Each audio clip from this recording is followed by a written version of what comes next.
চিকিৎসক, প্রখ্যাত চিকিৎসক যারা জনার্দন রহমান সহ কেন্দ্রীয় বিএনপির নেতৃবৃন্দ এবং 8টি আসনের মাননীয় প্রার্থীবৃন্দ, বাণিজ্যিক প্রতীকের প্রার্থীবৃন্দ আমার সামনে উপস্থিত বিভিন্ন গ্রাম থেকে আগত, বিভিন্ন প্রত্যন্ত অঞ্চল থেকে আগত বিএনপির নেতা কর্মী এবং ভাইয়েরা আমার ব্যক্তিগত পক্ষ থেকে আমার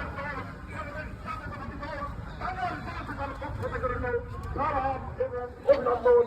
প্রিয় ভাই বোনেরা, আমি বক্তব্য দিব না, বক্তব্য করবেন আমাদের আমি শুধু এই পরিসর থেকে একটি কথাই বলতে চাই, রাজনৈতিক ভাবে টাঙ্গাইল জেলা একটি বিশাল রাজনৈতিক জেলা। এই রাজনৈতিক জেলায় 8টি নির্বাচনী আসন আছে। আমি এই পরিসর থেকে দায়িত্বহীন ভাষায় আমাদের নেতা তারেক রহমান সাহেবকে আমরা বলতে চাই যে এই 8টি আসনের মধ্যে আগামী 12ই ফেব্রুয়ারি নির্বাচনে আমরা তারেক থেকে 8টি আসনে আমরা আপনাকে উপহার দেব। এই উপহারকে এই আসনে আমরা সকলে আমি আমার সম্মান জ্ঞাপন করে আমি